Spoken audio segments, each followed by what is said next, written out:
Hey, what's up, YouTube? It's Richie from Boston. It is the 15th of May in the year 2020, or at least that's what they want us to believe.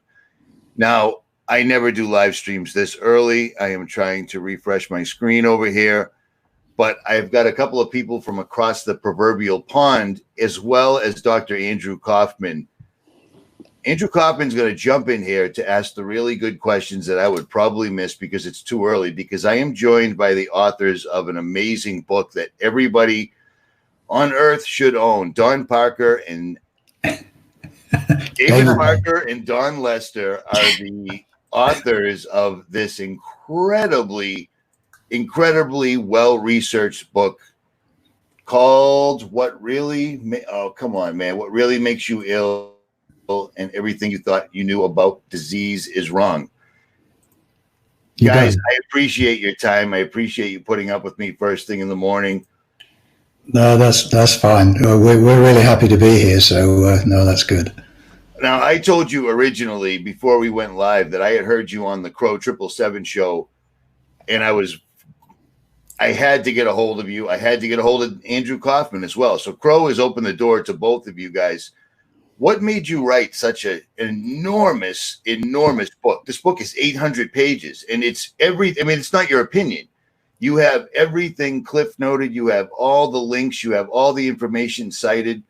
What made you, what sent you down this path? Because this was very similar to writing a religious book. It's huge.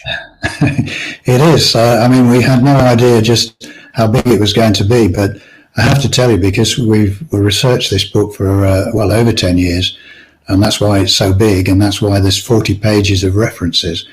We didn't start out to make it that big, but as Dawn often said, the difficulty was how much to leave out. Otherwise, it would have been at least twice this size, but we thought that was just too much for people.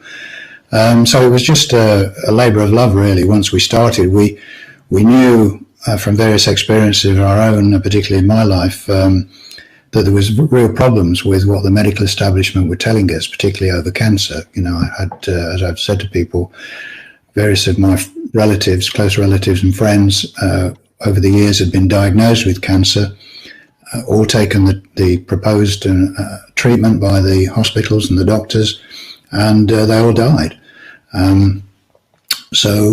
But as I say, I had another relative, an elderly lady who was also diagnosed with cancer but refused to have anything to do with the medical establishment. And after a year or so, they were able to tell her cancer had gone, and she lived a long and happy life. So that was one of the first things. It was quite a sad time for me, but which really was a wake-up call as to I knew there was something wrong with the medical establishment, particularly when they were sort of bragging, really, that their expertise had improved and they were getting 50% success rates with curing cancer.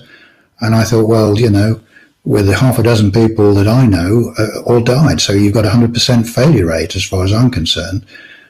So that was one of the real starting points to start looking at things. And also at the time we were writing another book, which was about the nature of reality. Actually, it was nothing to do with medical systems. And there was a chapter in it where we needed to write about viruses.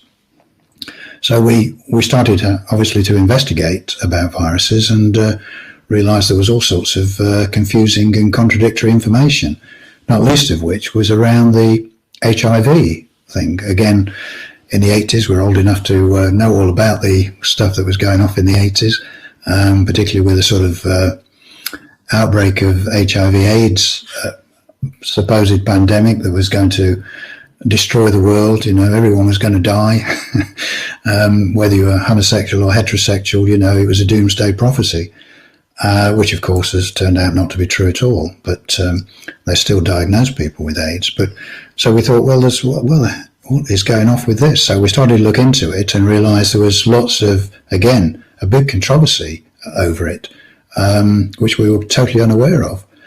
But the more we looked into it, cutting a very long story short, because we spent a lot of time on it, and it is well covered in our book, and found that there was actually no virus at the bottom of it. There was no viral cause of AIDS. quite easily explainable set of symptoms regarding drugs and lifestyle of the people in San Francisco at the time where it was supposed to have started. But it was all easily explainable and nothing to do with the virus. So basically we thought, well, if they could be so wrong about this, what else are they wrong about as regards viruses? And so that's really what kicked us off. And of course, we decided we'd just ask the most basic question you could ask is, well, what really makes you ill? Hence the first part of the title of the book. And we, as I'm an electrical engineer and Dawn was an accountant, so I often tell people you're too busy for that now. I still do some electrical engineering, but it's getting less and less because I don't have the time either. But we have logical minds, and we're used to doing research work, and we're used to taking, not accepting the first thing we're told. We look for the evidence, and it's literally follow the evidence. And that's what we did. And we found that we could ask questions that, and all due respect to Andy, that doctors never thought to ask or were afraid to ask. But we weren't. We had no sacred cows, so we could ask any question. We didn't mind whether it made us look foolish. The basic question, well, what really makes you ill? And people thought we were foolish. Some people did. They say, well, it's obvious. We all know about germs, bacteria, and viruses. That's what makes you ill. Well, we said, well, the evidence doesn't support that. And so we went back in history to look at the germ theory, where it originated. Most people sort of attribute it to Louis Pasteur, but he did actually start before him. But as people are beginning to realize now that he plagiarized a lot of work from other people, not least of which was Anton Béchamp, who was a real scientist of that time. So we're going back about, 150 years. Anyway, at that time, as I often say to people, all as they had was the optical microscopes. And so they could see bacteria in the blood. And that was their first big mistake that they made, is they could see bacteria surrounding dead and dying tissues, and wrongly assumed that the bacteria were the cause of the dead and dying tissues. And so we often sort of give the little analogy that that would be akin to blaming firemen for house fires, because you always see firemen around a house fire. And what they didn't realize when they were seeing the bacteria was that the bacteria are a natural cleanup mechanism. They actually sort of eat up, if you like, decomposing matter, and you see this everywhere in nature.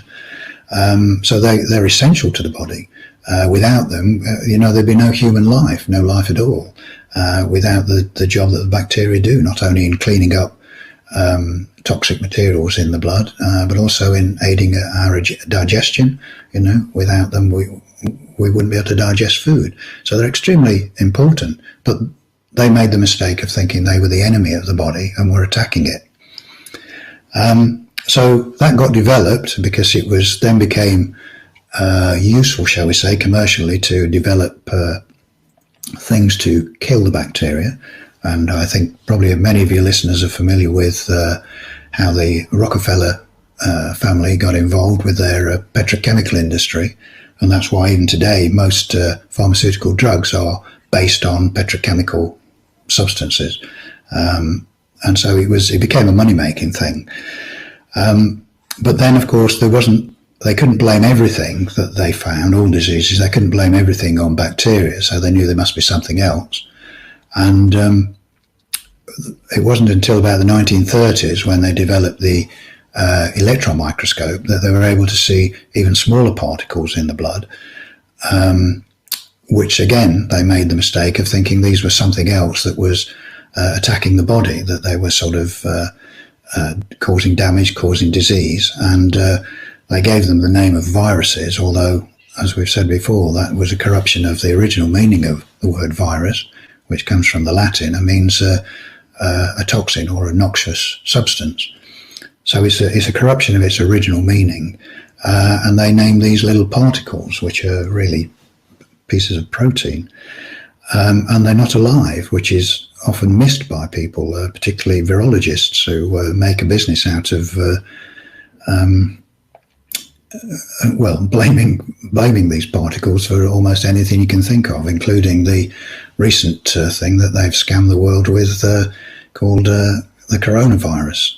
But one of the basic things that virologists both then and now have never done is prove that these particles actually cause a disease. You know, there are sort of several basic things that they should answer, which is, first of all, they need to isolate the virus, whichever it is they're blaming for a disease, is to isolate it, purify it, and list its genetic makeup, and actually produce a paper that proves that that virus is the sole cause of the particular disease that they're attributing to it.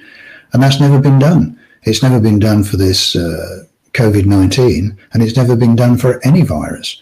And we've put out the challenge, and I know Dr. Kaufman has too, show us the proof. Show us where these original papers are. And other people have looked for it. The late Carrie Mullis, inventor of PCR, he looked for the papers to prove that there was a virus caused AIDS, and they're nowhere to be found. And as we've spoken about Dr. Stefan Lanka, who was a virologist, he doesn't like to be called a virologist anymore because he believes it is, quite rightly, a corrupt, well, I hesitate to use the word science because it isn't, it's just a corrupt procedure. And he knows, and he's on the record as saying neither he or any of his colleagues, his team, have been able to find any virus to be the cause of any disease, which is an extremely bold statement to come from a former virologist. And all our research upholds that, which is astounding, absolutely astounding when you consider the amount of diseases that are blamed on viruses. And even more astounding when you realize this whole pandemonium that's going off at the moment that has shut down the world by the authorities is not based on any sound science at all. David, let me back you up. All right, somebody's got their watch page open. Someone's watching this on YouTube with their volume not muted. I'm looking at you, Andrew. You got your mic muted now. Let me ask you then. You mentioned something that this virus, even the one that's going around right now, according to the mainstream media, has yet to be proven. So how can they make a vaccine? Well, exactly. That's an excellent question. How on earth can you make a vaccine on something that's never been proved to actually exist or do something? And it's a complete farce. I mean, even in their own terms, they say that, to produce a vaccine, would take 5 years at least.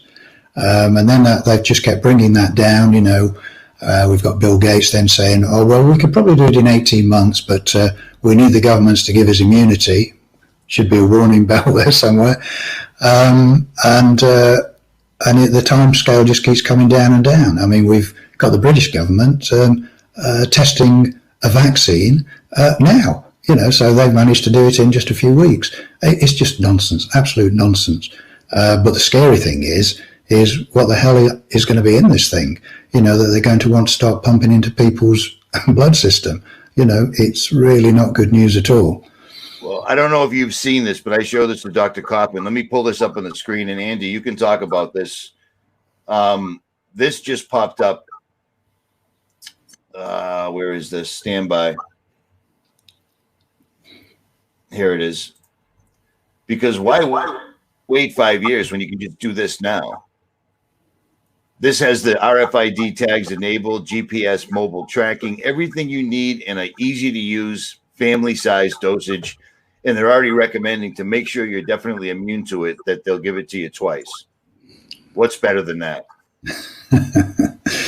Well, if I could chime in here, like one thing I just want to say that the way that Dawn and David approach this, right, as being interested individuals wanting to look into things a little bit further. I think that is really, really important. And that's what I've been trying to encourage people to do, is to realize that if you take the time and look at things yourself, you can actually come to a point of understanding.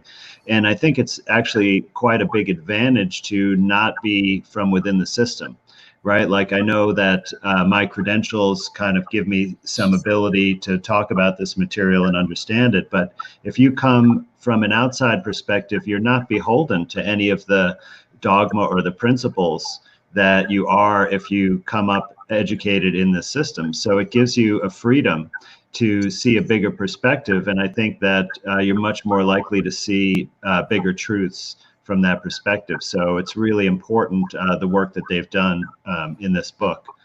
And, David, I absolutely agree with you about how the whole virus thing came about. And, early on, when the scientists, they were already expecting to find some kind of virus, particle or organism before the microscope was invented, because they basically had this idea that these diseases were caused by a virus because they didn't see bacteria to explain it.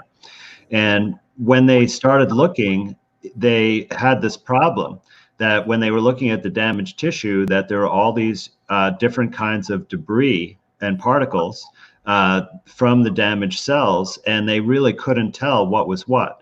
And they didn't recognize anything that looked like the viruses that they had seen in bacteria, which they call bacteriophages, because those have a specific geometrical structure, and they can be purified. And you look under the microscope and you see all these particles that they look identical.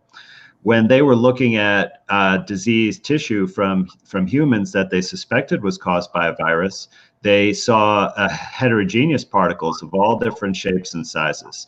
And so they basically were about to give up completely on finding a virus until this famous paper came out by Enders with a new method of doing this research.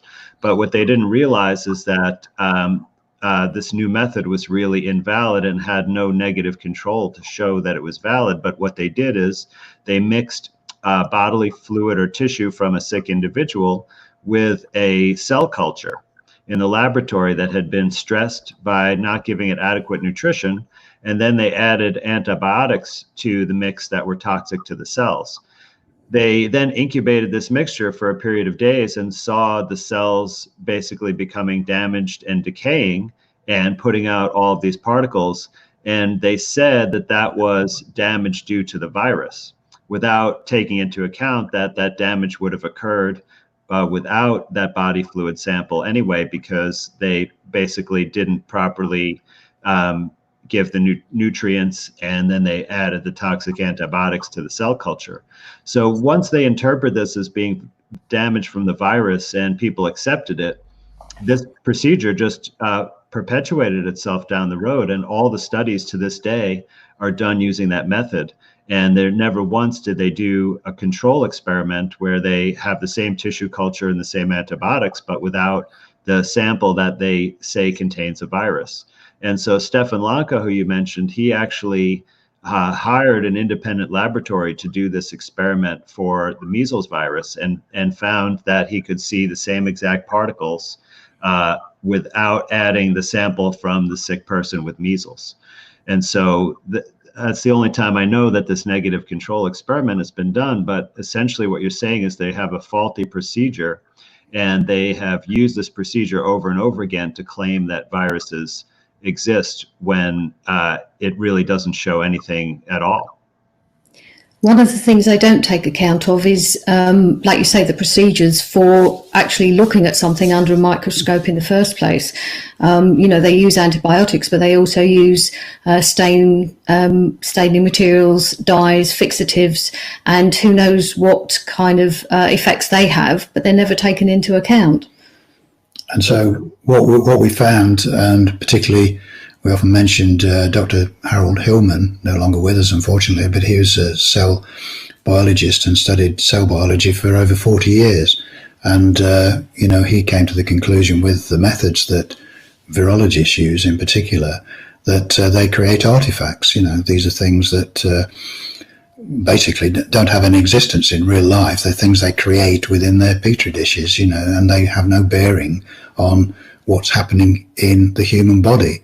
But then they build a whole load of false assumptions on those artifacts, and hence virology perpetuates itself, and the rest of humanity suffers from their erroneous assumptions. So, Richie, are you muted? I'm an idiot. at any rate, just real quick, if you had to do this all over again, knowing that this entire episode that blew up in 2020, how would you rewrite your book, if at all? Well, we wouldn't. I mean, as I say, we wrote the book before this nonsense hit the world, and so there's it's sort of fortuitous for us, really, that as we release the book, this nonsense hit the world, and there's nothing that changes what we've said.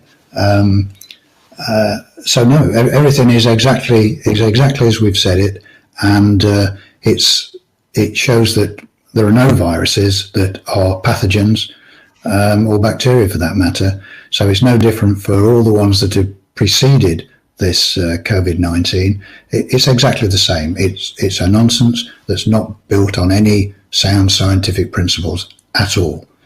It's just that there was something I noticed the other day that we'd written, which actually pertains to this. Yes, I'll bear with me a tick. I'll find it.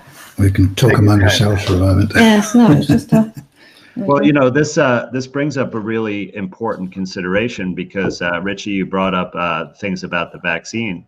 But if there's no viruses that cause disease, right, then what are these vaccines for? They must be for another purpose, because they can't prevent us from getting a disease by an imaginary virus that doesn't exist. So, if we look at most of the technology for these vaccines that they have been able to develop in record time, almost as if they had the plans beforehand to develop the technology. It's using a different type of procedure than the vaccines that we are normally used to. In those vaccines, they would have, a piece of an alleged virus or an inactivated virus that it would basically supposed to ignite our immune system to developing antibodies to it. But with this new vaccine, what they're doing is not that. They want to inject a piece of DNA into us and use this special procedure called electroporation, where there are extra needles that apply a current to your muscle tissue under the skin, and it creates these little pores or holes in the cells. And those allow the free DNA to get inside the cell. And then the idea is for our cells to make this DNA with a foreign protein gene product. And they tell us it's a protein from the SARS-CoV-2 virus.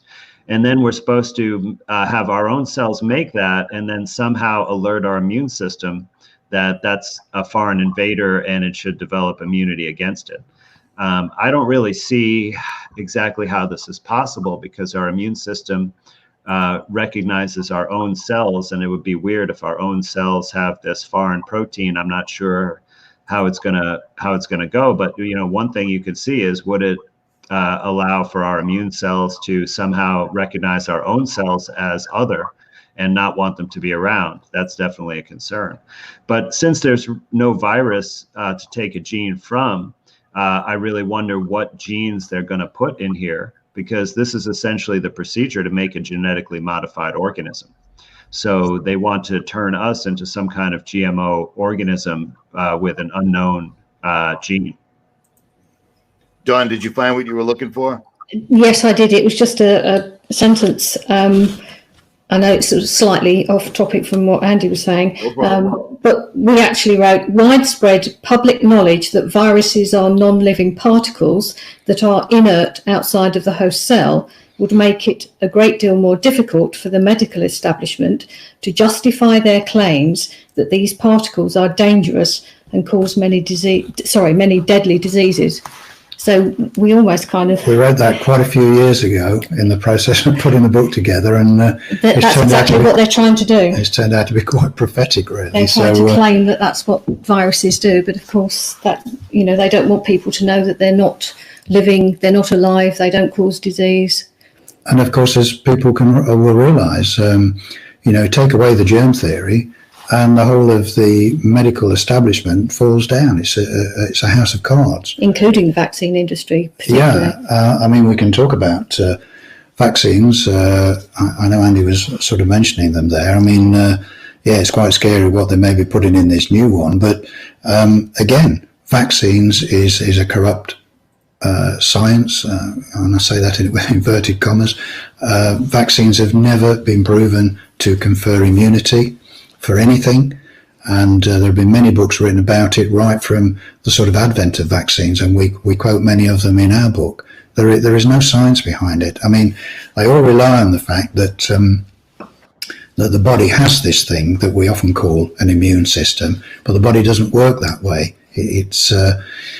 We try to use a different word and call it a health system. The body has a health system. It doesn't have an immune system that you can boost up by giving it various things, least of all vaccines, you know. So you can't vaccinate someone, inject something into their body that will then promote immunity to that disease in the future. It's totally unfounded. There is no science to prove that that happens, but there is plenty of evidence to show that vaccines cause a great deal of damage to people, not only in giving them ill health, but you know, lots of people have died through vaccination, and there are many cases cited, and we put some in our book.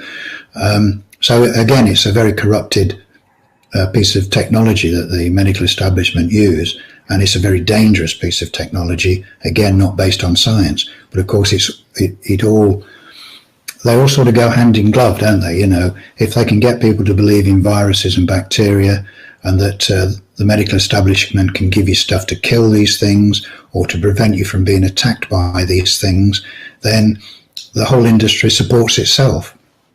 And certain people make absolute billions out of it. And obviously, if they get away with producing this new piece of toxic material that they want to inject into people, someone's going to make billions out of that as well. But it's going to be to the detriment of humanity. Because they want to vaccinate everybody. Yeah, I mean, the entire world population. I mean, we've all heard what Bill Gates has been saying, you know, who's got lots of money invested in this. But it's not about making money for these people. You know, the people who are behind all this, you know, if we're going to get a bit more political now, the people that are behind all this, they don't need the money.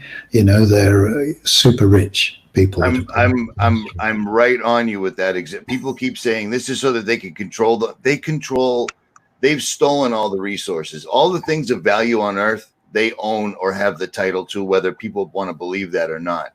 Yeah, but before I forget, let me ask you, because I've never spoken to anybody that's as well researched other than some other medical doctors.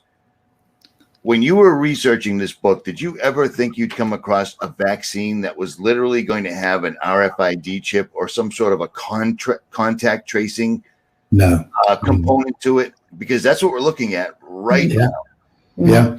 No, I mean, it's sort of you're sort of a thing of nightmares, isn't it, really, what they're doing? And I mean that exactly. You know, for anyone who understands the dangers of vaccines, just the normal toxic substances that they use, you know, what they're planning, it is a thing of nightmares. And I have to say, I mean, I'm a very optimistic person, but I'm very worried about this situation, because the majority of people are walking straight into it. You know, they're going to embrace it with open arms, and that's really scary.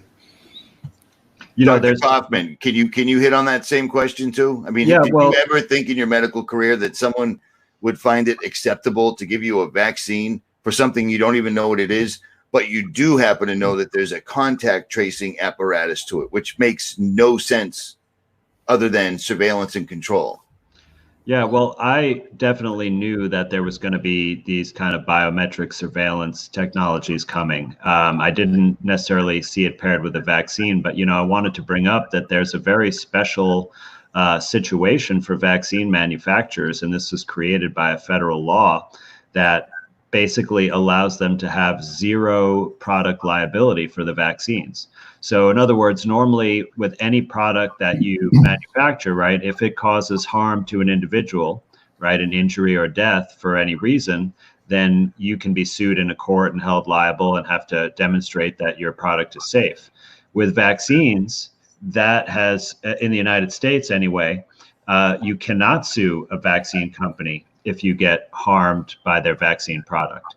Instead, the government has set up a special secret court that's sealed and has a limited budget, and it's paid out billions of dollars already. But most people don't even know about it. So essentially the government, meaning we, the taxpayers, are assuming all the liability for the vaccine manufacturers. So this is really important, not necessarily for the financial reason, as we're pointing out, right? Because these companies are so wealthy already. But what it does is it gives them full carte blanche to put anything harmful in a vaccine that they want, and then they would have no responsibility whatsoever for it. And even though this law is already on the books, they actually had a special law for the COVID-19 vaccine. And the reason for that is probably because it's really going to be considered an experimental vaccine. In other words, it will not have enough evidence to get full approval, and it will be given under some kind of emergency or experimental conditions. And this is why the timeline keeps getting shorter. You know, normally it takes years to develop a vaccine and then years to test it. And you heard President Trump saying that it's going to be, 12 months. I think that's the shortest I've heard anyone predict. Lots of people were saying 18 months, but that's way too little time to fully develop and fully test a new therapeutic agent. So I think we're going to be getting an experimental vaccine. And it's I totally agree. This is the stuff of nightmares. So we can only surmise really that, as I say, that vaccines don't do anything beneficial and that viruses are not pathogens. Then there's another reason for what they've done. And I think it becomes quite obvious to us, or to anyone who sort of thinks about it for a little while. It's about a power grab, it's about control of people, which is, of course, these people who are the puppet masters behind the scenes. That's their greatest fear, as people have often sort of quipped, really. There's more of us than there is of them. And so that's a big scare to them, so that with all the money in the world, which they have, unfortunately, they need to control the people. And it's a scary thing to say, but that's the only thing that makes any sense as to what's behind this. It's about control of people. It's nothing to do with anything else. As we've already said, they don't need the money and they have all the resources. So it's got to be about the control of people. This, either whoever is more comfortable answering this, or you guys can answer it jointly, whatever. The big thing that keeps coming up, that if viruses are dead, they're not something that can be spread airborne, etc. How do you account for the Spanish flu? I know both of you have touched on this before, but would you mind hitting on this now? All three of you. I'll make it and I'll go away. Okay, I'll let Dawn have a go at this one. We do cover it in the book, but Dawn's just written an article we were asked to do for someone else. I'll let you give you the potted version of it. Well, yes, the article actually is on our website. A lot of people say that it was caused by vaccination, and certainly vaccines played a fairly major part, including in the army camps, because there were a number of records where the soldiers were receiving multiple vaccines and were either very ill or died soon afterwards. The army camp, the hospitals were full of patients really ill. But it's not the only cause, because we had a look at not just in America and Europe. We discovered that, in fact, it's reported that India suffered the greatest number of deaths from this 1918 Spanish flu. And we thought, well, how does that work? Well, we always ask the question, well, what caused that? Now, they would have been vaccinated, but most of the Indian soldiers would have been fighting in Europe. So they were out of their normal kind of warm temperatures. So they'd have been subject to being, in wet, horrible trenches and suffering all of that. But they claimed to have carried the deadly disease, the viruses, back when they returned home after the war. And that, of course, doesn't make any sense, because this deadly disease is supposed to have attacked and killed people within hours or days, and the journeys back from Europe back to India would have been a lot longer. So that certainly wasn't the case. They couldn't have been carrying any kind of germs back with them. And one of the interesting things we discovered was that there had been a particularly strong ENSO, that's the El Nino Southern Oscillation, during the 1918, 1919. And what that does is affect the rainfall, and there was a very, very low rainfall. And they didn't have the monsoon, so the food supply, the agriculture was severely affected, and so that would have caused a great deal of illness and suffering. And in the same way that they're doing now, we found a reasonable amount of evidence that a lot of other illnesses are just being labelled under that 1918 influenza so-called pandemic. So they just and anybody that died during that period is all seems to be moved and labelled under influenza, when of course it clearly couldn't have been so. I mean, we find, as Dawn said, that's a potty version. We're seeing this now, and I know Andy's talked about it. People can die in hospital from anything you'd like to mention, and it's immediately classed as COVID. So we know that these are false figures, and I have friends, African friends, and a similar sort of story happens in Africa, where people get ill or even die, and but there it's called malaria. In the UK, someone gets ill with these symptoms, and before the COVID thing, then it was you got the flu. So and so these things, no one is actually tested for these viruses. If you go to your doctor, let's look in pre-COVID times. Someone goes in and they've got the runny nose, the bad throat, and the coughs and sneezes, and the doctor will say, "Oh, you've probably got a dose of the flu. Go home, keep rest, drink water, and all the rest of it for a couple of weeks. You've got the flu." But there's never any test done. There's no one thinks, "Oh, well, we better test you for the flu virus." It's just assumed. And in Africa, as I've just said, I know from talking to my African friends, it's the same there. When someone gets these symptoms, which are all very similar, and they just assume because it's Africa and it's a malarial area, well, I've got a touch of malaria. But no one ever tests them for it, if there could be such a reliable test. So depending on where you are and what the flavour of the month is, if you like, and in 1918 it was influenza. But one of the things that we looked at as well around the world, the reports of the amount of deaths from this thing can vary anywhere between 10, 20 million, 100 million. Well, the sort of disparity in those figures starts to tell you, well, there's nothing very scientific about how this information is being collated.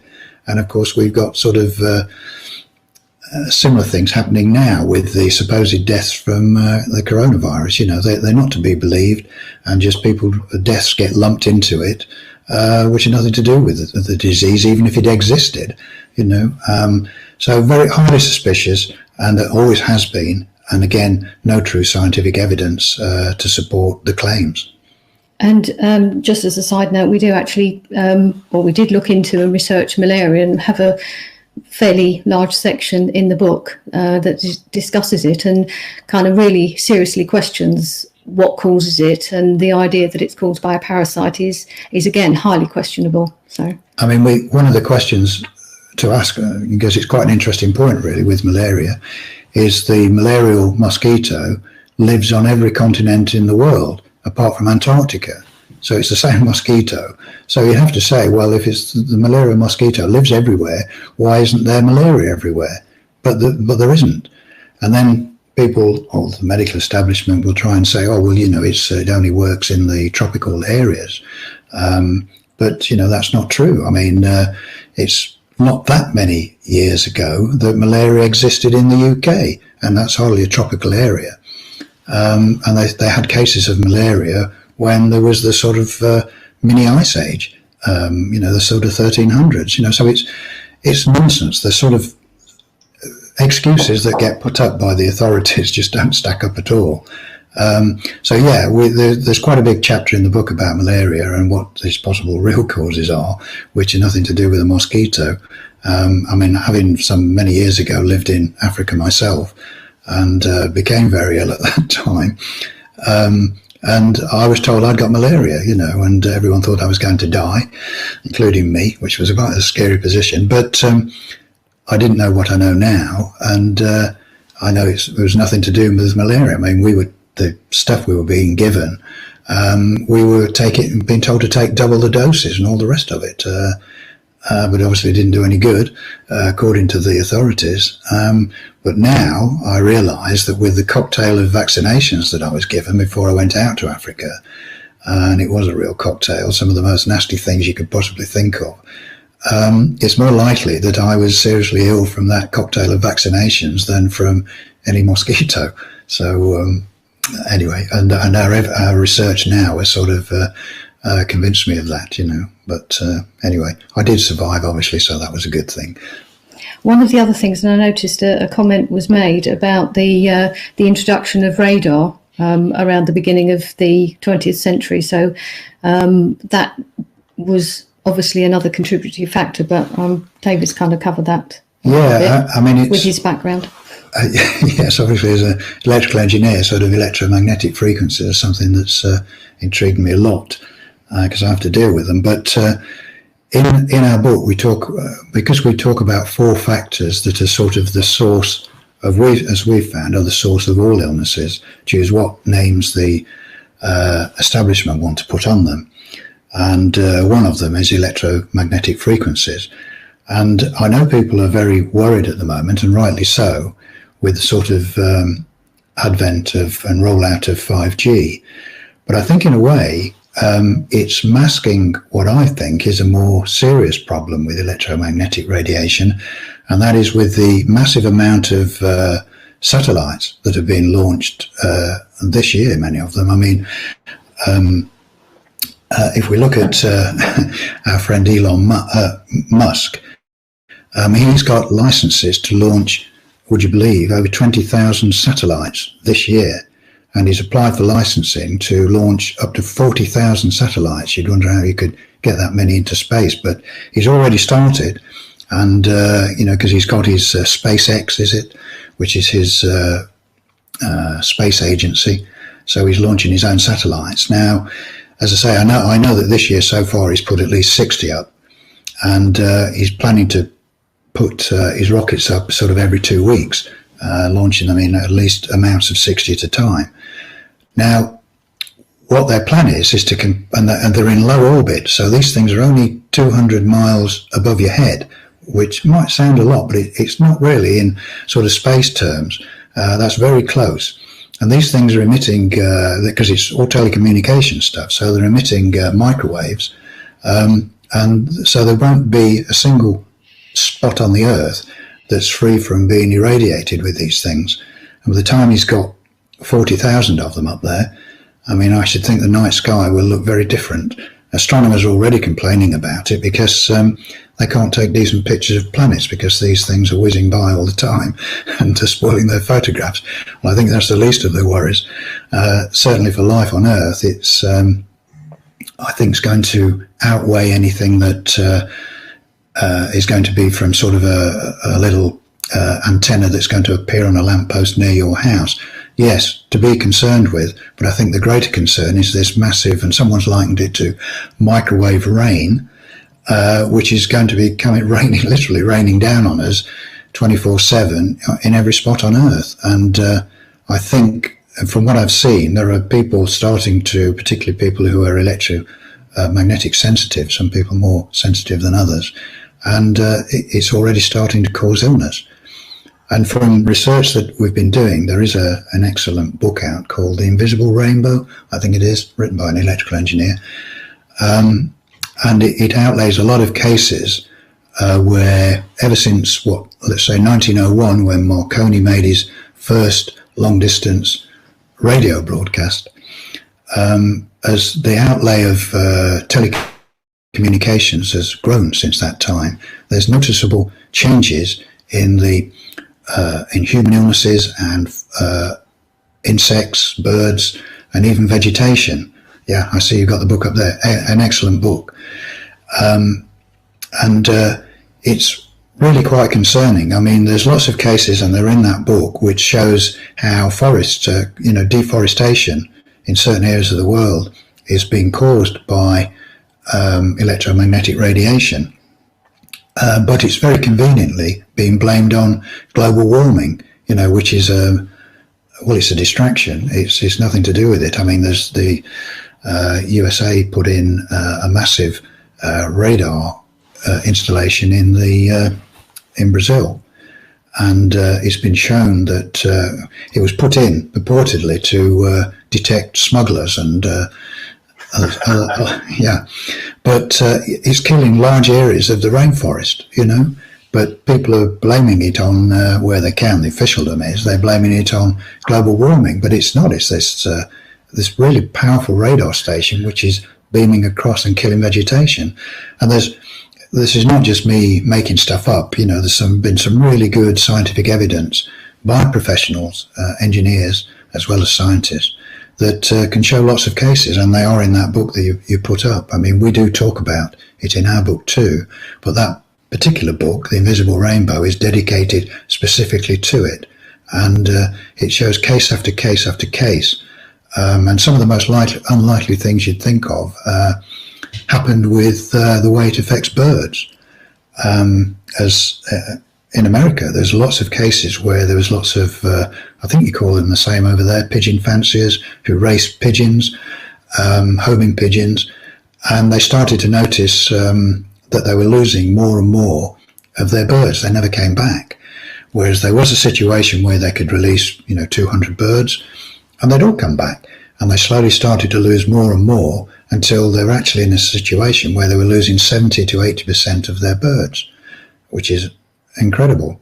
Anyway, again, to cut a long story short, they found out that wherever they were their birds were having to fly through zones of telecommunication masts, this is what was doing it. It affects their homing radar, if you like, for the birds, and they get lost.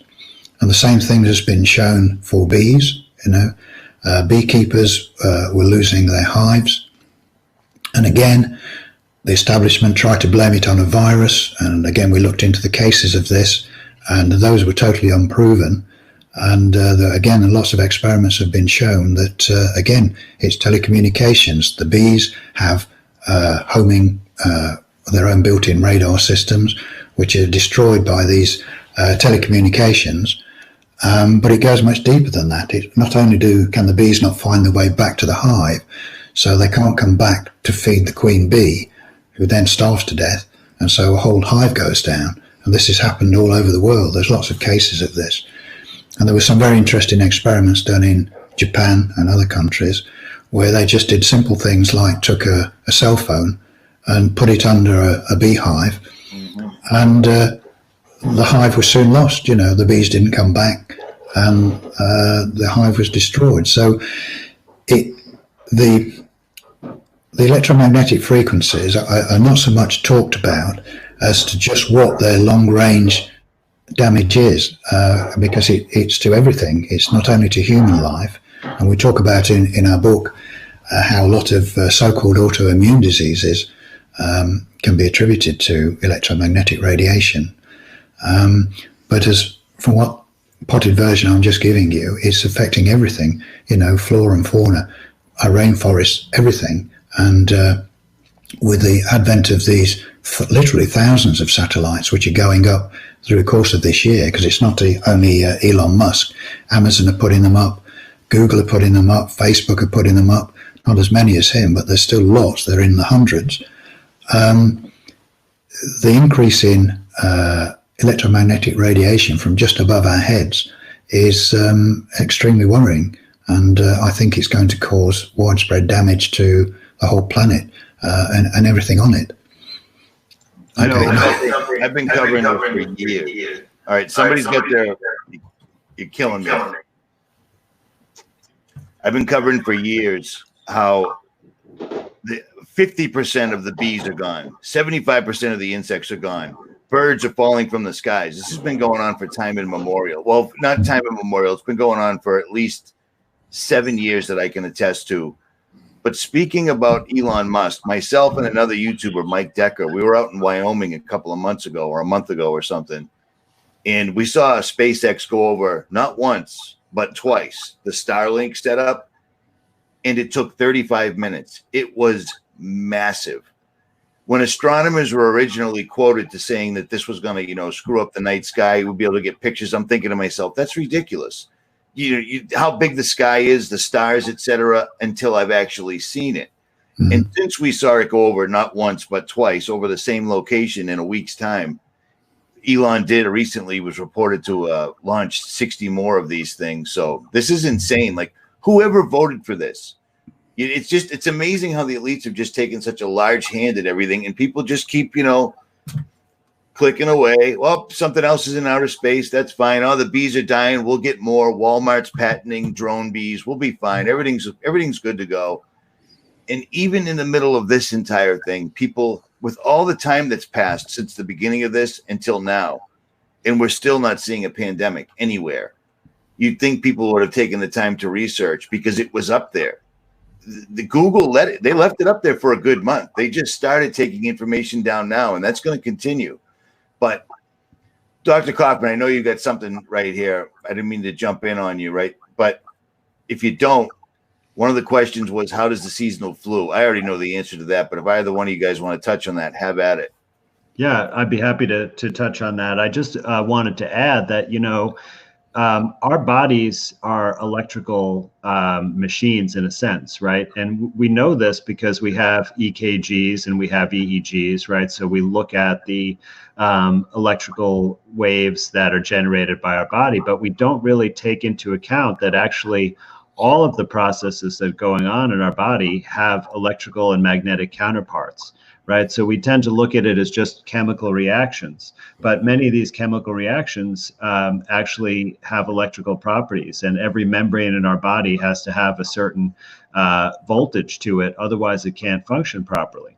So it's really naive to think that if we expose our body to all sorts of unnatural types of electric and magnetic fields, that it's not going to have an impact, but we're essentially behaving as if there is no impact, and that our bodies, are not really having these electrical and magnetic properties. So this is definitely going to get us into a lot of trouble. And Richie, remind me of your question again. One of the comments that kept going. Yeah, the seasonal flu. I already know the answer, but you guys can probably say it a little bit more eloquently than I. So have at it. Yeah, sure. So, one thing to just say is that because the germ theory has been accepted without proof, all of the research into things like the flu are based around the germ theory.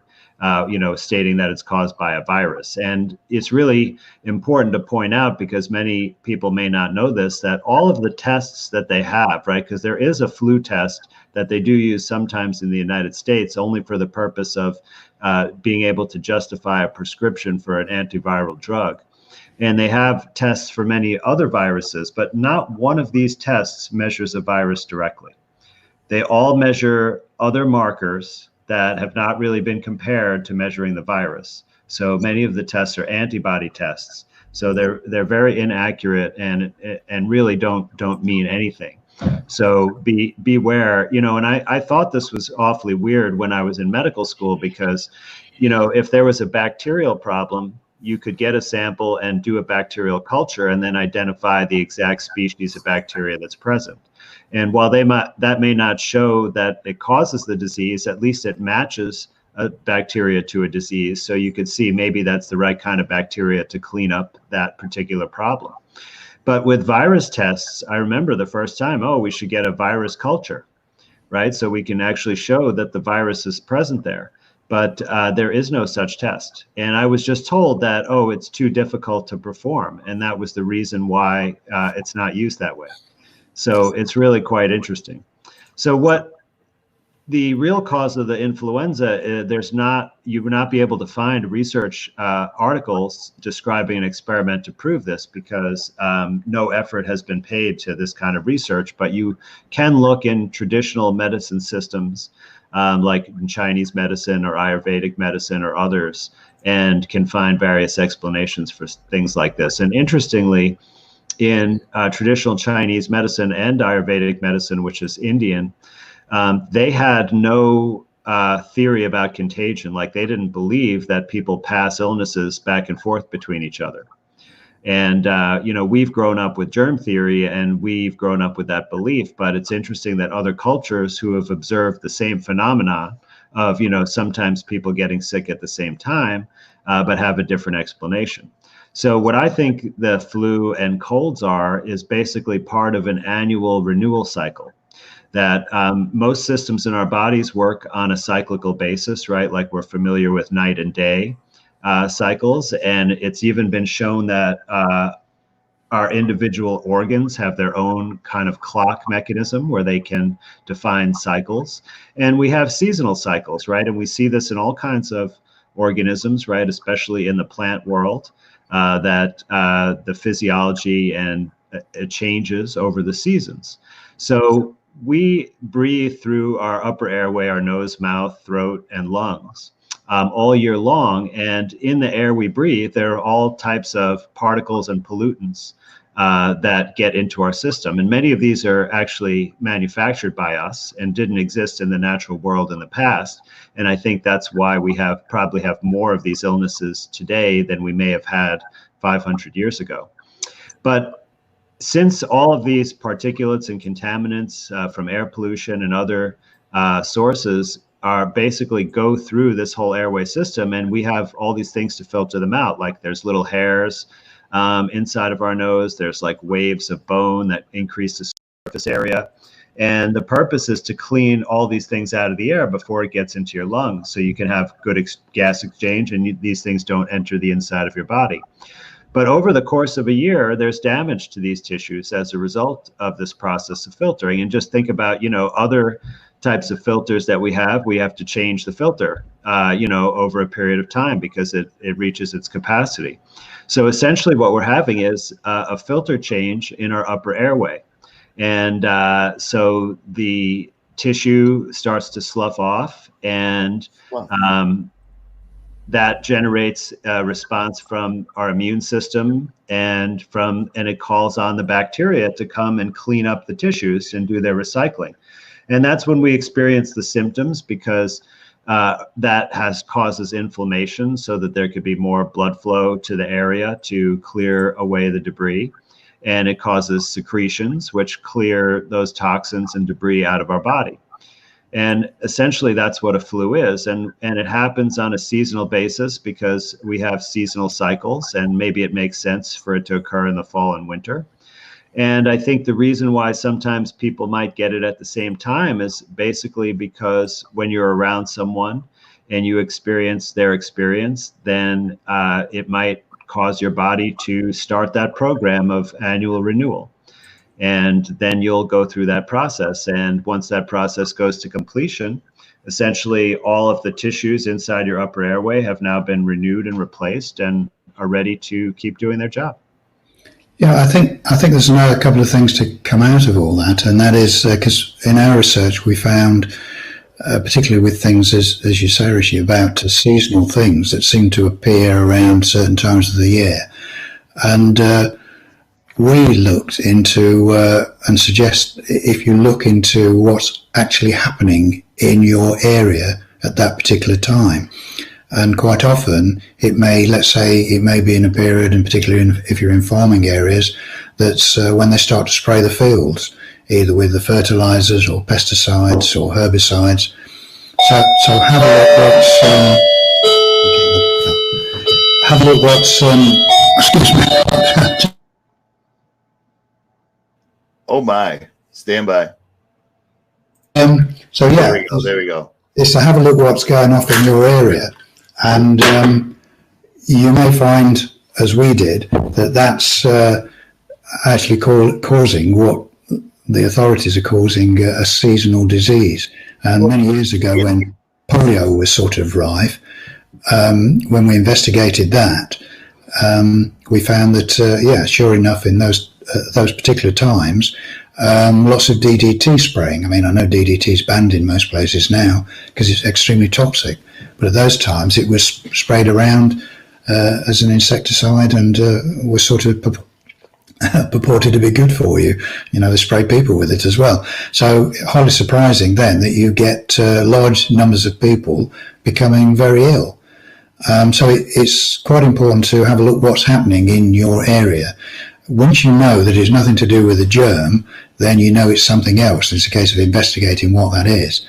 But the other thing to remember as well, and alluding to what Andy was saying, is for most people, when they get those, what we refer to as cold symptoms, you're sort of getting extra catarrh, maybe sore throat, headaches, it's invariably the body going through a detox system. Those are sort of natural symptoms for when your body's detoxing. But I have to say that if you've got a healthy body, because your body detoxes naturally all the time, it's only if you get a build-up of toxins that then you get the more extreme detoxification symptoms, because the body is trying to use all of its systems, including the mucous membranes, to try and get the toxins out of your system. But and that's another reason for a fever. It raises the body's temperature, so you're sweating, and that's another way of releasing toxins through the skin. Yeah, so sort of rashes and boils and blisters and associated that get associated with various diseases. They're not. There's, as we point out in the book, there's not lots of different diseases. There's just lots of different symptoms. The basic causes are the same, which we've boiled down to these 4 things, which we talk about in the book. And all of them work through the mechanism of free radicals in the body. The body produces free radicals naturally on a daily basis, just being alive, but they're cleared out through the body naturally, providing you look after your body properly, that you eat with your nutritional intake of nutrients and vitamins and minerals, antioxidants basically. The more colourful your food is and fresher it is, the more antioxidants there are in it. And your body will act normally to, the antioxidants will clear out the free radicals. But if they're left to their own devices, the free radicals that is, they will attack tissue, they damage tissue. So that it is important that they are cleared out. But if you do get an excess of these and your body's trying to detox, you'll have what people refer to as a cold, these cold symptoms. But it's not because you've caught a virus, it's your body detoxing. So people need to understand what their body's doing and what their body's telling them. It's a natural process. But as I say, we talk about that in a lot more detail in the book. Forgive me if I keep saying that, but it's an 800-page book, and we can't explain it all in. Very intense book. It's large. I'm only on chapter 1. I only got it 2 days ago, but I'm still on chapter 1 because I've reread paragraph after paragraph because of all the barium, strontium, aluminum, etc., genetically modified food, fluoride that I've ingested over the years. I have to read things more than once to comprehend. But speaking of what you said, I didn't realize this. When you said when people are sick, seasonal, etc., look what's happening in your environment. Just recently traveling across the country, out in Wyoming, out in the West, watching them burning the fields is amazing because it's a daily thing. And the smoke going up in the sky is clearly chemical burn. It's white smoke because everybody's dumping Monsanto fertilizer, weed killer, etc., and then they burn it off and everybody ingests it, and it's a real problem. I didn't realize that. We don't necessarily have that on the East Coast. Yeah. But Middle America and out West, it's rampant. It's absolutely rampant. Yeah, and it can explain a lot. Look what's happening in your environment, and that's without mentioning things like geoengineering, chemtrails. I mean, what is being sprayed out of those things? It's not good stuff, and I know a lot of people think it's just a conspiracy theory, but No, not here. They don't. Now, anyone who knows about jet engines will know that what's happening out of those engines is not natural. So they're spraying something, and you can bet your life it's not good for the people. You remember the old days before massive propaganda when NASA actually gave us the Appleman chart, and you could actually look up how a jet turbine engine from Rolls-Royce, Pratt & Whitney, GE worked. It expels nothing. Yeah, that's part of the jet turbine process. These days, they leave them from horizon to horizon. yeah. I'll tell you what, during this 2020 pandemic, the chemtrailing has been a minimal, but yesterday here in Massachusetts, it was insane how badly they sprayed. They blocked the sun right out like that, but I digress. Well, we noticed the same thing, that there was hardly anything spraying in the sky at all during the first parts of the lockdown. And then as it's been eased off, then sure enough, they're back again, and that might be connected to what they think is going to be a second wave. Well, yeah, if you're going to spray people with poison, what do you expect? But they're going to have symptoms. They're going to have symptoms, aren't they? Yeah. So, it's a real thing. And, if people watch the skies closely enough, they'll see some jet planes in similar sorts of heights with quite clean exhausts. There's nothing coming from the back of them. And that's how it should be. And then you'll get these others come over, again, as much as you can estimate, at the same height, at the same time, and they're puthering, these thick trails out of the back of them that not only last for hours from horizon to horizon, but they slowly spread out widthways and form artificial cloud, which can be quite thick and blocks out the sun. There's nothing natural about that, and you don't need to be, shall we say, a rocket scientist to realize that there's something very wrong with what's happening. I say that quite often, actually, so I find that humorous. Dr. Kaufman, can you see this comment? Do I believe there are contagious bacterial diseases? You want to jump on that real quick? Because that's come through quite a few times. Yeah, sure. So we haven't talked a lot about bacterial diseases, but also there's really no evidence that bacteria cause diseases either, which we haven't talked about at length. So I'll tell you how bacteria can be involved in being sick is essentially when bacteria eat dead tissue, they generate toxic materials. And so this is really what food poisoning is about, right? Because when you have spoiled food that starts to rot and the bacteria grow on it, they can create some toxins in that process. And if you are exposed to those toxins, they can make you sick, right? Just like food poisoning and cholera are essentially illnesses like that. But bacteria do not invade your body and cause disease. The other times that bacteria can be involved in disease would be when the terrain in your body is seriously disrupted. For example, after you take antibiotics, that what can happen is that the bacteria already in your body that are exposed to those antibiotics go through a change in order to survive. And sometimes that change makes them behave in certain ways that can be destructive. And so one example that is pretty well known to people there is called C. diff or pseudomembranous colitis. And this is a nasty kind of condition that you can have after taking antibiotics where essentially the inside of your colon starts sloughing off and you get bad diarrhea, and it can even be fatal.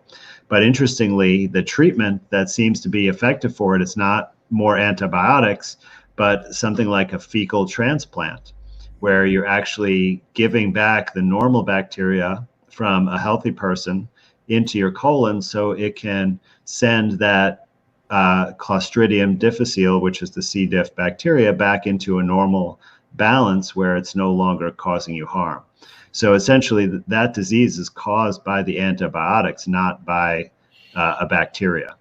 So since bacteria don't invade us and cause disease, they can't be contagious. But it is important to use some, hygienic procedures when you're working around dead animals, especially, right? So when you're preparing meat, for example, because if the meat has started to rot, it could have some of these toxins and you don't want to get exposed to those. So, make sure it's important to clean up after yourself and not, roll around in dead flesh, but you don't have to worry about being contagious for a bacterial related illness. Hey, besides having credentials, both the authors and the doctor, I noticed that you have a common link that you both steer away from the petroleum-based medicines, because people don't.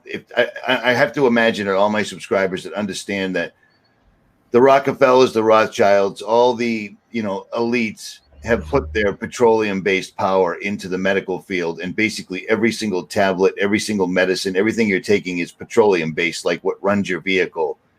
You guys both are firm. You guys are both firm believers in natural medicine.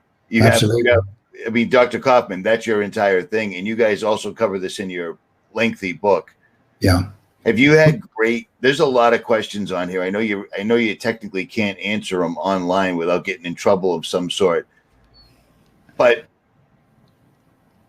could somebody theoretically make it through their entire life simply living naturally? Because it doesn't exist in this world anymore. Well, it's not theoretical, Richie. I mean, that would be the healthiest way to live your life. Well, theoretically, I was trying to sound smart, and it came out. So you're gonna have to work with me, all right? Absolutely. I mean, and that's really the basis of our book, is that natural is best. And both Dawn and I know Andy has a slightly different view, because I guess, and tell me if I'm wrong, Andy, you still eat meat, but we're both vegetarians and have been. Well, I've been vegetarian for over 45 years. So it gives a bit of a clue to my age. I'm probably older than I look. I don't know. But he's 123, actually. Sorry? I said you're 123, right? Well, I'm not far off. Yeah, I'm not far off. But no, I mean, we don't eat any meat, but and we don't take any medicines. We don't get ill. We don't have colds and flu and that sort of thing. So the natural life, both Dawn and I are living proof that you can live a natural life. You can eat healthily. I mean, we try to, ours is a plant-based diet, which is not boring, once you know how to do it. There's lots of variety. We try to eat as much organic food as possible, and there are good reasons for that. It's not commercial. As we explain in the book, with sort of factory farming as it is now, where most plants are grown in soils which are basically dead, naturally dead. So the plants and that are growing in chemicals. They rely on fertilizers, which are not natural fertilizers, they're chemical fertilizers. So there's a lot of the minerals that would normally be uptaken by the plants from the soil, which then are transferred to you when you eat them. It no longer happens anymore. So you can buy stuff from your supermarket which looks great, but it doesn't necessarily have the nutritious content that you would normally get. So quite often people are deficient in certain minerals, and one of them is magnesium. But that doesn't mean that we're advocating lots of supplements. You just need to be aware of this, and make sure that your food balance takes that into account. There's lots of other things like nuts, as well as fruit and vegetables. Nuts are very rich in some of these minerals. Well, as I say, we've lived our life like that for many decades, and remain very healthy, and hopefully to go on a lot longer. So yes, natural is best. Mother Nature packages food with all its vitamins and minerals in the right way, which is most easy for the body to assimilate, which is not the case with many, if not all, manufactured multivitamins. Many of the components are not easily assimilated by the body, so they don't actually do any good, and some of them can do quite a bit of harm because they can throw the body out of kilter, as it were, and destroy the natural homeostasis of the body. So natural is best is an easy thing to do. We do explain this in the book as to why it is.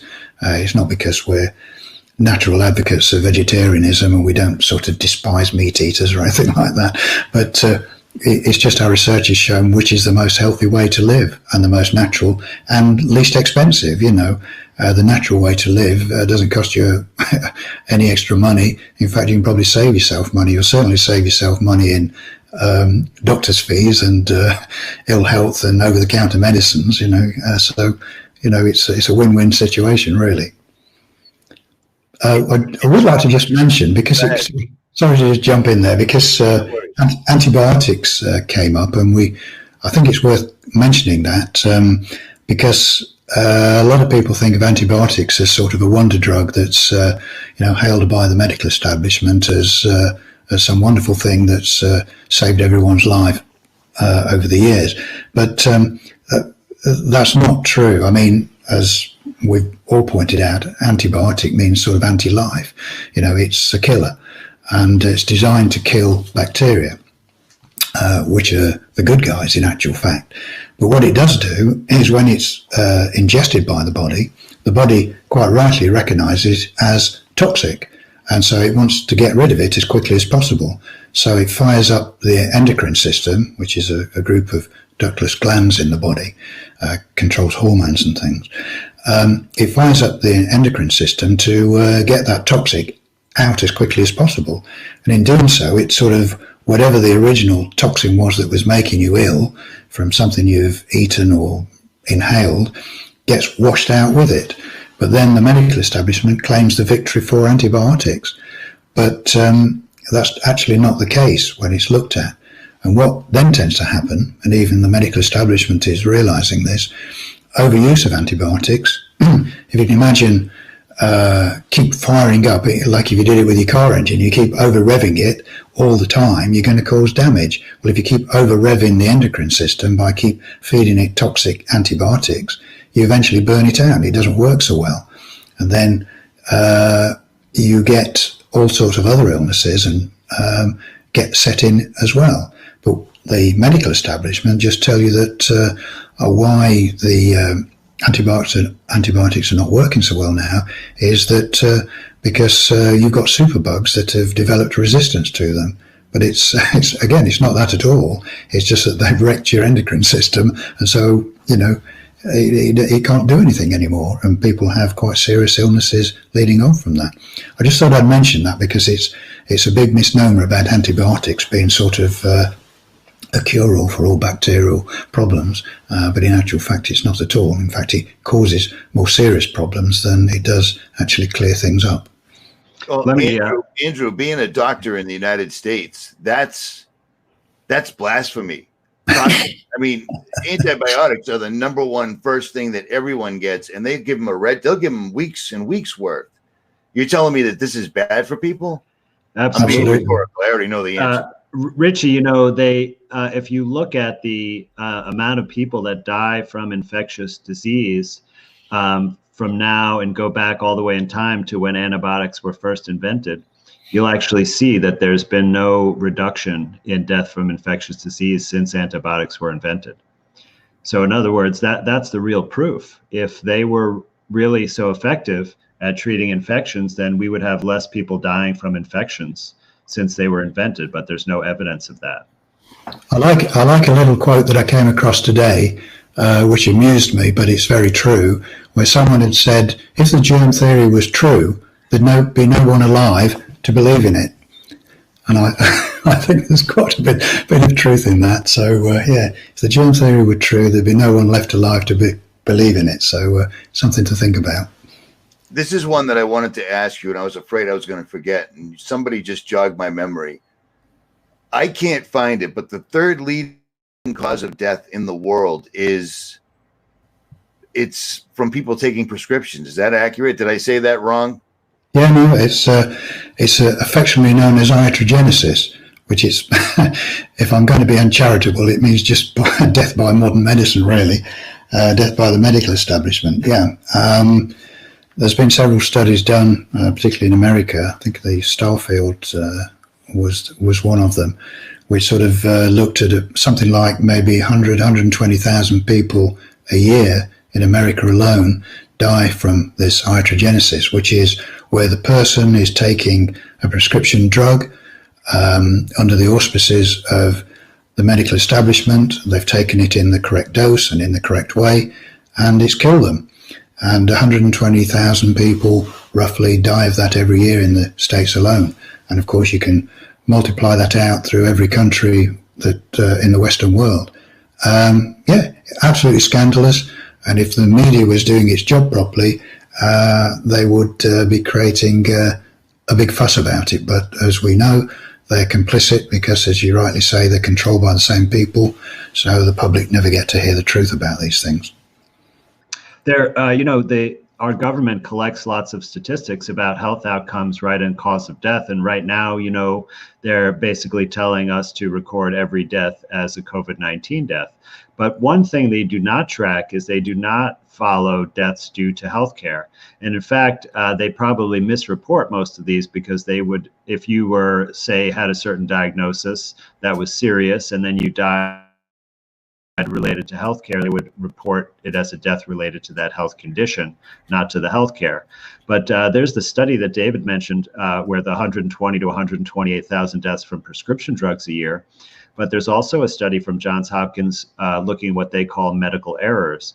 And they estimated 250,000 people die a year in a year from medical errors, which doesn't include the prescription drugs. So if you add those two together, you get 378,000 deaths a year. And that definitely puts it into the third leading cause of death. But that's not really the end, because that doesn't include a lot of things. Like, it doesn't include deaths from vaccines. It doesn't include deaths from chemotherapy. So there have been other estimates based on looking at additional numbers that have been in the 700 to 1 million or 700,000 to 1 million death a year range. And that would put it as the first or second leading cause of death in the United States. So we're talking about a system that is contributing to be one of the top leading causes of death here, our healthcare system. And we're totally unaware of that. And, as David stated, the mainstream media do not really report on these studies, which they're readily available if you look for them, but you're not going to find out about them by watching the news or reading the newspaper. You have to know about them and then look for them yourself. But this is extremely serious. We're saying that healthcare is one of the leading causes of death. So what the heck are we doing with our system? It's particularly bad in the US because they do actually have probably one of the main healthcare systems that do promote a lot of drug use, prescription drug use.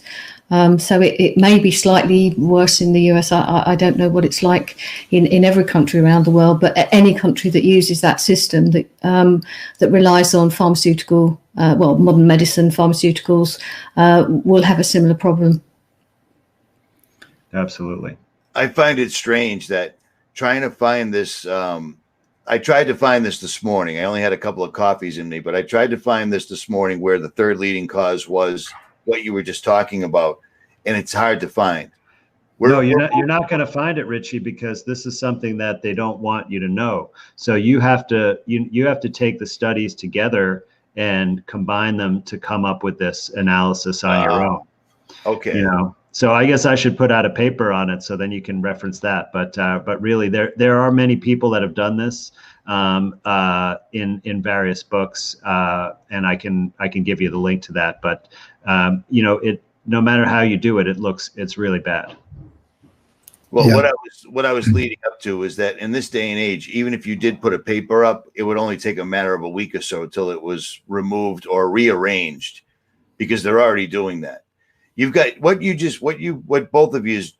all three of you just mentioned about the third leading cause of death. And now we're looking down the barrel of mandatory vaccines, 2 of them at a time, with some sort of a component in it that can literally track you from outer space or through the air or through unnatural means. That should be incredibly disconcerting to people. And for the majority, this entire thing has put 9 out of 10 people to sleep. They're walking around with their masks. They're not shaking hands. They're not hugging. They're not interacting with their loved ones. This was masterful. This was masterful. And if it was true, why would they be lying about every single number? You can't get real numbers out of anybody. They tell you 90,000 people have died worldwide in a 4-month, 5-month period. In the scheme of things, with billions of people on the earth, that's a good day medically, in my opinion. I mean, I'm not a doctor, but I know one. Yeah. You know what I'm saying? Well, I've been looking at the CDC data on a daily basis, right? And we don't have any more people dying this year compared to the average of the last 3 years. So that actually means it's not even the highest year in those 4 years, right? Because if we look at each individual year, we're going to be lower than at least one other year in the past 3 years. So if we have less people dying, then there's no evidence of any pandemic. So all of these measures that they're taking are completely for other reason, and it's about gaining control of us. Well, here's one that I can't quite figure out. They're going to say, well, the reason that the death rates aren't out of control to actual pandemic proportions is because we engaged in social distancing. Everybody locked themselves in their houses, gloves, masks, etc. But meanwhile, the influenza rates from last year and this year remain the same. How do you explain that? You know what I mean? Like, how could they explain that? Because I know that's what they're going to say. Well, the reason it didn't go where people were dropping in the streets like birds falling from the sky is because we had everybody stay in their house and social distance. But how come that didn't affect the amount of people dying from the flu? Because the same as last year is the same as this year. Is it somehow smarter than COVID-19? Of course, they're going to, say that the reason why we had fewer deaths, right, is because of the lockdown measures, right? And that's what they did in China to convince everyone else to adopt these. But the thing is, if there are no overall excessive deaths, right, that means not one person died of COVID, right? If we had everybody else this year died of all the normal things, but then because we have a new disease, then people who wouldn't die this year are going to be dying of this new disease, right? If that were true, then you'd have more deaths this year than last year. But we don't have it. In fact, we have slightly less, right? So there's no proof that one person died of a new disease, right? So there was no curve to flatten, is what I'm saying.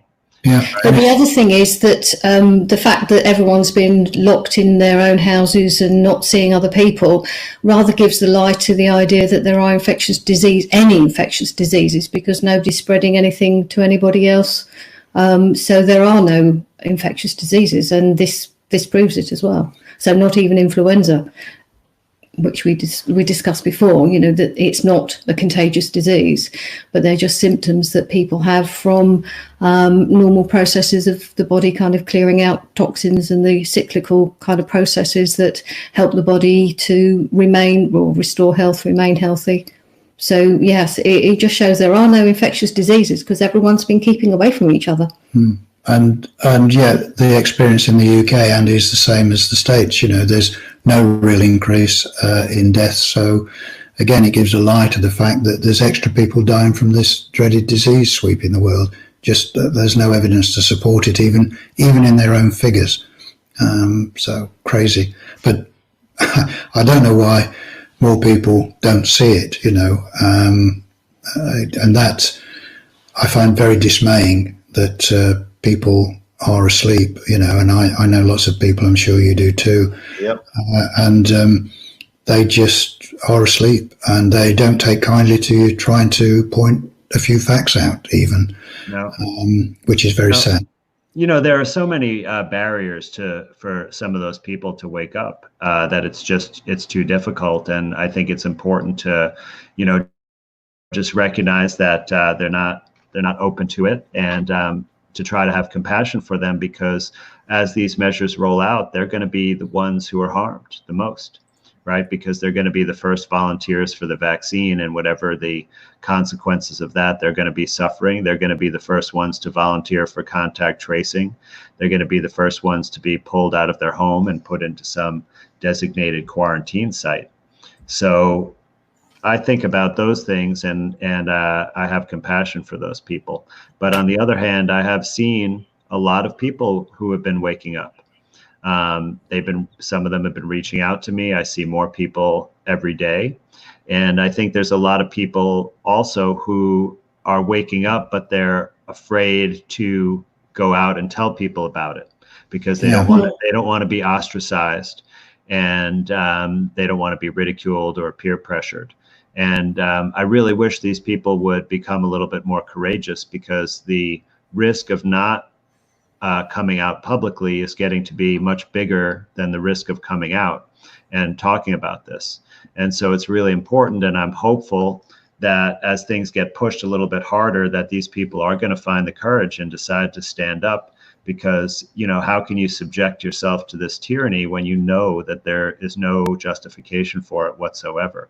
And even if there was a real illness, shouldn't it be up to us as individuals if we want to put ourselves at risk or not? Yeah, I mean, as you say, and as many people have pointed out, you know, even if this were a real virus it's not been shown to be any worse than normal flu, and we certainly don't lock the world down every time people are supposedly getting the flu, so it's totally over the top. I don't know whether it's happened in the States, but just worth pointing out that in the UK there's a legal company in London, Wedlake Bell, who have and it's been a crowd-funded thing here. People have put together money to the sum of approaching about £130,000 to put a legal action against the UK government to show that what they've done is not only illegal, it's also unconstitutional and unscientific.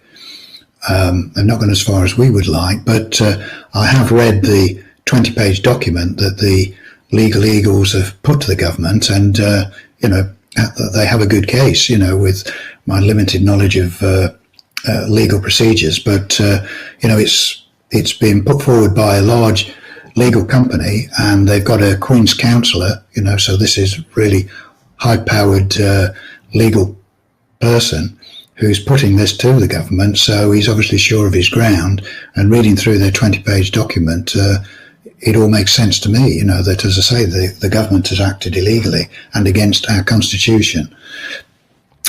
So that's ongoing at the moment. Now, I'd like to see more of that, and I hope it's going to happen in every country. What I'd like to see added onto that is that someone takes up the cudgels as far as the scientific point of view and puts to the government, to the authorities, you know, the questions for them to prove that this virus exists, you know, with the three little questions that we mentioned earlier on in this, and are in our book, if people have forgotten what they are, which I wouldn't be surprised, but they're in there. Now, someone could put that to the government and say, well, you lock the world down, you're going to have to prove what you say. It's not an unreasonable thing, surely, to say, prove that this virus exists and that it is the cause of this disease. But no one's done that, and I find that quite surprising. But if at least now some people are starting to challenge the government legally, I hope that someone will do this scientifically as well. Well, the rumor has it, I believe it's one state, I think it's Wisconsin or Michigan, the Supreme Court overturned all of this lockdown stuff after 2 months. I haven't checked in on it as of yet today to see what's going on with it, but this entire thing was criminal. And it was a worldwide criminal act. When they keep showing you the billboards that say, we're all in this together, that's basically them saying, we're all in this together against you. Basically, that's what I see. Yeah, you're absolutely right. You're absolutely right. And it is sickening, you know, when these creepy people say those sorts of things, you know, when you know it's them that's causing this problem. And I would like to see a day of reckoning, and I'm not talking about violence here. Right. I'm just talking about these people being exposed for the liars that they are, and you know, and at least taken away from office, if nothing else. And the people will never believe a word they say ever again. I would like to see that happen, and I'm optimistic that people have bought it hook, line, and sinker in the States, though. I mean, it's amazing. And it was brilliant to lock everyone in their house. They're sitting there watching nothing but mainstream fear porn, telling them, are you having a difficult time breathing? And they're giving them all the symptoms repetitively over and over. And some people will actually, I mean, television's a weapon. It wasn't there for entertainment. It was there to guide the population. So it was pretty well done, because it's still going on to this very moment. Yeah, and there've been plenty of sort of films giving out the propaganda over the last few years or decades or whatever, I can't remember all of them, but, with names like contagion and epidemic. No, it wasn't epidemic. It was something else. But, it's social conditioning, getting people ready for this kind of thing. So when it happens, everyone's like really scared. And that's one of the things that we're trying to do, is to take the fear away and say there is nothing to be scared of. There isn't a virus that you need to be scared of. And hopefully that more and more people realise that and start looking at what's actually happening. But it can be a bit of an uphill struggle. But we are, again, seeing, like with Andy said, we are seeing more people starting to look at it and starting to say, yeah, no, I've looked at it, and because it is so massive what they've been doing, that it has made people it stunned people into actually questioning things for the first time, possibly. So we think it's good in a way, because it's actually giving us the opportunity, but everyone's got to realise it's an opportunity to maintain our freedoms. Well, it's a very important turning point. I mean, it's. It could go either way at the moment, as you say, because the majority of people are just falling into the trap without thinking about it, and are not realising that if they don't do something now, even in any little way that they can push back against these ridiculous rules, if they don't do something now, they'll lose the opportunity to ever do it. I did want to make another point. I know we've not talked about it, but it's one of the videos that's been doing the rounds that I see and has got lots of views, and that's the Plandemic video with Judy Mikovits, and we did watch that, and some interesting things to come out of it. I won't sort of labour it too much, but it's videos like that cause a lot of damage and confusion, because we're on the same page. I was hoping you were going to say that. I'm like, please don't wrap this up by endorsing that, because I've used a couple of sound bites from Dr. Mikovits, because she straight up said things like, you can only get a virus if it's injected, and that was gold. Yeah. But now the pandemic thing, I'm not buying it. It's disinformation. But go ahead. I didn't mean to interrupt you. No, I'm glad you said that. I mean, I've got used to just going ahead anyway, but I come up against resistance everywhere. But no, I'm glad you agree with it. I found it very disappointing and somewhat annoying that Judy Mikovits said the things that she did, but she's sort of shot herself in the foot, because one is, she's in that video, she said that she was on the team that isolated HIV, which we know is totally untrue, and we know that in a subsequent video with David Crow. Oh, it was an interview with David Crow on the infectious myth, yes. Yeah, she admitted that wasn't true, or she said that she didn't. So, that's a lie, and quite an important one too. And we just know that no one's isolated a virus for HIV. No one has done it. So we knew that was untrue anyway. But then she also made in that an amazing statement where she said she taught the Ebola virus to infect people, which I just thought was amazingly stupid thing to say. I have to say, that's one is, why would you do it even if you could, and which is an impossible thing to do. But this is the sort of thing she was putting out, and of course she's a virologist, so she believes that viruses infect people anyway, which again is an unfounded science. So she believes viruses are pathogens. But she develops vaccines, so that might give you a clue. But she's held by many people as being some sort of hero, and yet she's making completely untrue and contradictory statements, which is going to lead a lot of people astray.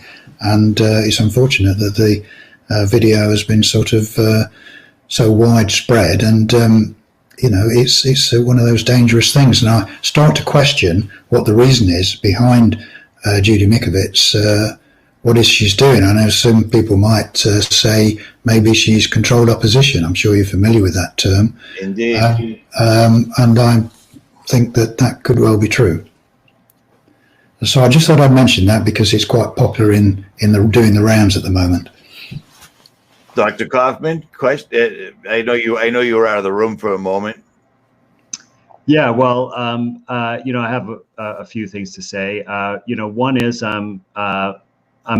glad that there are some lawsuits coming forward, but I don't think that that's really the solution, because I don't trust that the court system is going to uphold any justice. And in my personal life, I've been involved in many court cases as an expert witness, and I haven't really seen justice be at the top of the priority list.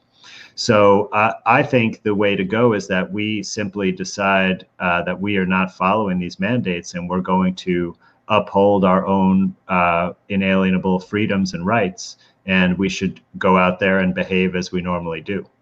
And I think that's the way to change this situation, that if we ask for permission or approval from the government authorities, it will not be forthcoming, and it also shows our willingness to comply with whatever they ask of us. I agree with you entirely. I mean, I often say, and your country is the same as ours, we have a legal system, we don't have a justice system. They are two different things. And like you, we've seen miscarriages of justice, if you like. And we have to remember, the judicial system, certainly in the UK, I'm sure it's the same in America, they're part of the establishment. Judges are appointed by the government. So, where are their allegiances going to be? They're going to be to the government. So you're not necessarily going to get justice, but at least it's a sign of someone trying to do something to bring into question what the government's done, which is totally illegal. So if nothing else, it might wake a few people up if they see that there's government action. But again, even though this is quite a major thing when a law firm takes the government to task, and yet over here, the British Broadcasting Corporation, you don't see anything about it, and it's not a major issue. You don't really see it in any of the newspapers. And again, that's got to tell you something, and it certainly shows you how complicit the mainstream media is in just keeping this knowledge from people. I think it would be very surprising for the majority of people, and would help wake some up if they realised that a major law firm in London was taking the government to task for acting illegally. That alone ought to shake a few people up. But of course, for that reason, it doesn't get reported in the mainstream media. Absolutely. Well, the mainstream media is essentially an intelligence operation, so they're not going to, work in our favor in any way. And also, I think you were talking a little bit about some other medical experts and some of the things they're saying. And I don't know if you touched on this, but I'm very concerned about this claim of some kind of manufactured biological weapon. Yes. Because, one is that I'm sure the government is putting research in trying to develop such things, right? But there's absolutely no evidence of anything deployed in this situation, because if it were, then we would see people, who are ill and dying from it. And I think that it's very dangerous to talk about some such thing being out there, because one is, if you were scared of a wild virus and you believed in that, well, then an engineered, weaponized virus is much, much scarier. So this is basically a way to keep people afraid and perpetuate the fear. And then, of course, it keeps the same dogma about viruses alive, exactly. Right? That there are viruses that can cause disease. Now, if the government wanted to create illness, it would be simple. They could simply poison us. And there are many ways they could do this. They could put it in the water supply. They could spray it in the air, right? I mean, this has been done in other wars, right? Like, think about Agent Orange. Yeah. So, there are plenty of mechanisms that are already available technologically to make people sick. They don't need to go to this length to try to create a new synthetic type of organism that doesn't exist in nature that makes people sick. I mean, it doesn't make sense that you would even go that route. So really the most important thing is that there's simply no evidence that there are viruses that cause disease, whether they're manufactured by a military scientist or whether in nature. There's just no evidence of it. So any arguments based on that are false. We agree entirely. You can't make a biological weapon out of something that isn't alive. We'd be the first to agree that the military create chemical weapons, but that's a different kettle of fish altogether. But I think these are just more stories, if you like, it's the old divide and conquer rules, which governments do all the time. They get lots of people arguing against one another. Oh, it's this or it's that, but the one thing that they never talk about is the truth. And that's right. That's right, because they notice some people realizing that there's not a serious health problem, and so they want to give them something else to be scared about, right? And a weaponized superbug is definitely that thing, right? Yeah. But it's just a distraction, and yes. And it's a very dangerous one. The beauty part about all this is they have just proven emphatically they don't need to make any type of a bioweapon. All they have to use is the mainstream media. And yes, granted, people are waking up, but the majority will go along with whatever they say. They will take the vaccines. They'll take the loss of freedoms. They'll take the loss of their businesses. And in many cases, Dr. Kaufman and I were talking about this before we went live. They're saying that if they find out that you're positive for COVID-19, they can take your children. I've been getting that from everybody that's in the welfare system, the Social Security system. They're all getting notices saying that that's on the schedule. They're going to start taking children away for their own safety, of course. I mean, this is getting insane. They scared people with a story. The facts, the numbers, the deaths, nothing lines up, and it's still going. Yeah. It's amazing to me. I mean, I think, yes, and I think it's not to buy into anything they do.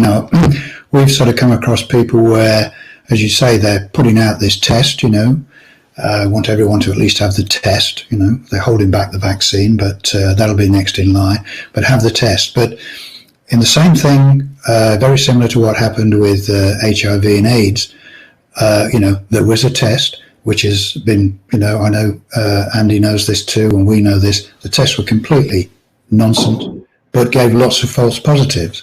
And then people were then dragged into a regime of very toxic medicine, AZT and other things like that, which certainly in the early days killed everyone that took it, as in such high dose. Now, we've got a similar thing happening here. They put a test out, they want everyone to have it, and they're going to probably get lots of false positives from it. But once you've had a test, then they've got a hold on you, because then they can say, well, you've tested positive, we've got to do this, that, and the other, and you're in the trap. So the only way to do it is resist anything to do with it, resist having any tests, certainly resist having any vaccinations, and try and stay out of the system as much as you can. Because that first little step, and I've heard people say this, well, it's only a test, it's going to show whether we're okay or not. Just don't do it, because you've already stepped into the trap if you do. Well, this test, it's not that you're going to get a false positive. It's like every positive is a false positive, because there's no disease that it's measuring, right? So every single time this test is positive, it's false. Yeah. Right. The accuracy rate is 0%. Yeah. Because we don't even know what's measuring. Exactly. I mean, the UK government's, sorry, Andy, the UK government's just decided to buy another testing kit from some Swiss company, I can't remember the name, although they'd already bought 3 million test kits previously. God knows how much that's cost the taxpayer, but have now admitted that those test kits weren't any good. That's not what they said at the time, but now they're saying it, so they're spending a load more of taxpayers' money to buy a load more of different test kits. Right. I guess it's just until they get one that they've paid enough money for, and then they believe it works okay. But none of it, as I say, there's no science behind it, and people are best staying away from it entirely. But yes, you're absolutely right. There can be no positive results come from it, because there's nothing to be positive about. Yeah. Imagine a scenario playing out on Earth right now that would put the four of us in the same chat at 9 o'clock in the morning in the United States talking about this. I mean, this is absolutely unbelievable.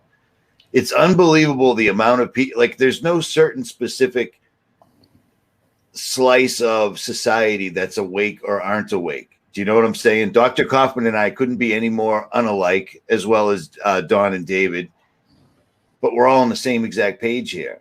And has anybody noticed that ever since this pandemic has broken out, terrorism, shootings, all the other horror stories that fill the news every single day, they've come to a complete and total halt, a grinding halt, I might include. So apparently terrorists that were going to blow themselves up to go to paradise, well, they were going to do that, but they don't want to get COVID. Yeah. It's amazing. And that was isolating. That was my answer to what would happen if people tried to go after the government. They would just push back in their brute force kind of way. But it's time.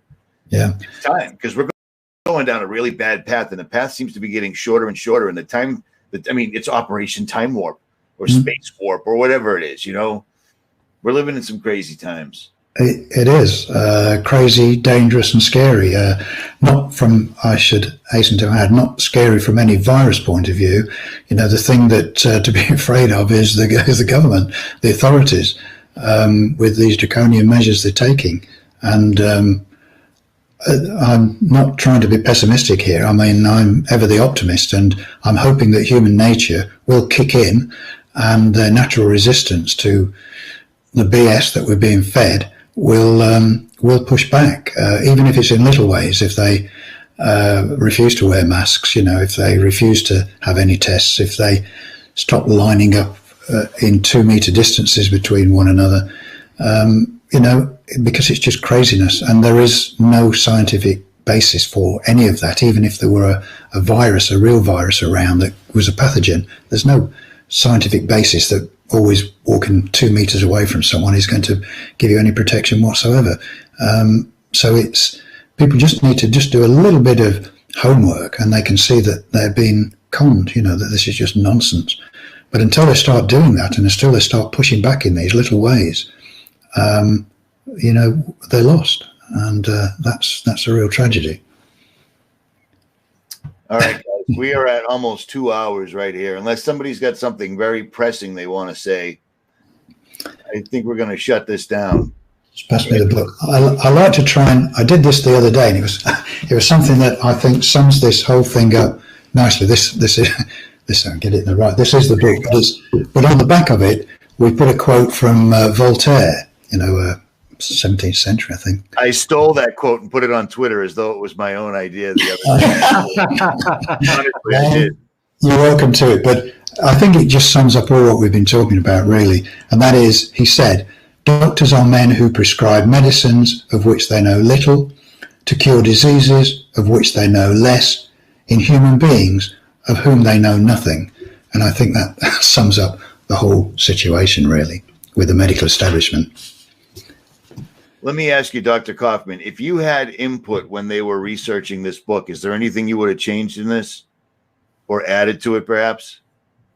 I really don't think so. And they, in reading that book, comparing it with my own research, they found many things that I have not come across yet. And so I think they did an excellent job. I'm sure they would have had a chapter on COVID-19 if they had been writing it now. But aside from that, I think it's just a wonderful reference. But thank you. The timing, the research into the book, everything about the book, and the timing of when it was released and when this hit, I mean, that's far beyond coincidental. And one more time, I want to thank Crow 777, because Crow 777 is where I heard Dr. David Parker and Don Lester, and also where I heard Andrew Kaufman. So I stole them both. Thank you, Crow. It is what it is. But I mean, he got some great information out there right off the bat, and it continues to be germane right now. So it's amazing. Okay. This continues. Okay. Well, thank you for your kind words, both of you. And anytime at all. And links to everything will be in the description. Go ahead, Dr. Thanks for reuniting us, because we had another talk about this before, but it's been taken down off many places. So it's great to be together again, Dawn and David, talking about this germ theory topic. Absolutely. Well, we're going to put it up on various platforms, and I'll send you guys the links to those as well. There's smaller platforms, but we got to do what we got to do. So sure. Yeah, absolutely. Okay. All right, guys. We got 4,000 people watching live. I appreciate everybody, even the trolls. Everyone's got to do their job. Dr. Andrew Kaufman, his links will be posted in the description. David Parker, Don Lester, where you can buy the book, as well as the website, will be posted in the description. Richie from Boston, and we are out.